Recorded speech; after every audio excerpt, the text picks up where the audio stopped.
Om Swastiastu. Halo semua, perkenalkan nama saya Niko Mangklina Cahyanti dengan NIM 25020152121 dari Fakultas Ekonomi Bisnis dan Pariwisata, Prodi Manajemen dari kelas 1A Manajemen Pagi. Baik, pada video kali ini saya akan menjelaskan tentang materi 4 fungsi manajemen serta penerapannya. Nah, sebelumnya apa sih itu 4 fungsi manajemen? Fungsi manajemen.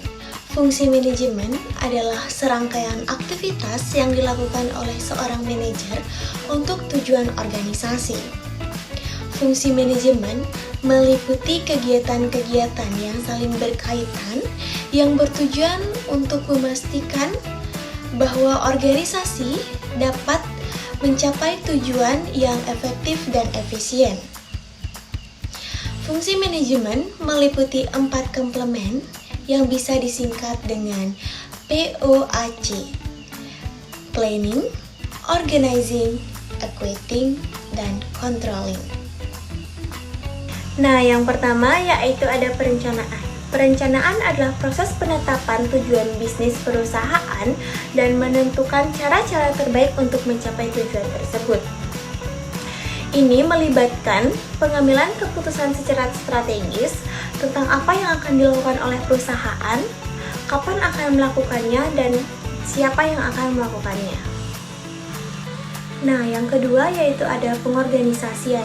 Pengorganisasian adalah proses mengatur dan melokasikan sumber daya perusahaan seperti manusia, keuangan, fisik, dan informasi untuk tujuan bisnis perusahaan. Nah, ini melibatkan pembentukan struktur organisasi, penugasan tanggung jawab, serta penetapan hubungan kerja yang efektif. Yang ketiga yaitu ada equating atau pengarahan, juga dikenal sebagai kepemimpinan, adalah proses mempengaruhi, memotivasi, dan membimbing karyawan untuk bekerja menuju tujuan bisnis perusahaan. Ini juga melibatkan komunikasi, motivasi, pembinaan, dan pengembangan karyawan. Nah, yang terakhir yaitu ada controlling atau pengendalian, adalah proses pemantauan kinerja perusahaan, membandingkan kinerja aktual dengan standar yang ada, dan pengambilan tindakan korektif jika diperlukan. Nah, ini juga melibatkan pengukuran kinerja, evaluasi, dan perbaikan berkelanjutan. Aktivitas planning dalam perusahaan meliputi menentukan tujuan dan sasaran yang spesifik. Yang kedua, menganalisis lingkungan, baik lingkungan internal ataupun eksternal perusahaan. Yang ketiga yaitu membuat rencana yang strategis. Yang keempat, mengembangkan rencana operasional.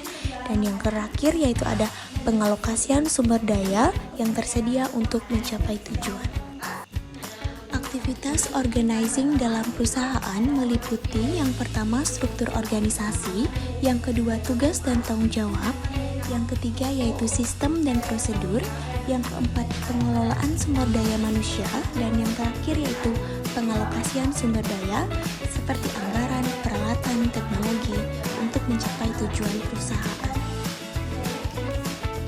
Selanjutnya aktivitas equating. Aktivitas equating meliputi yang pertama pengarahan kepada karyawan atau memberikan instruksi yang jelas.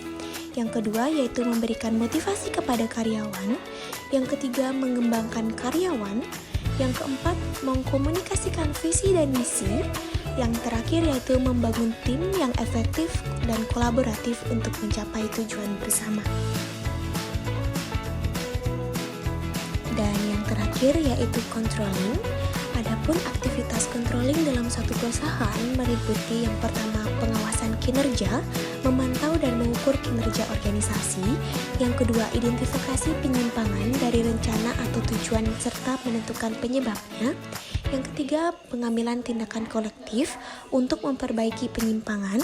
Dan yang keempat, evaluasi hasil, yaitu mengevaluasi hasil kinerja organisasi, menentukan apakah tujuan telah tercapai dan apakah ada perbaikan yang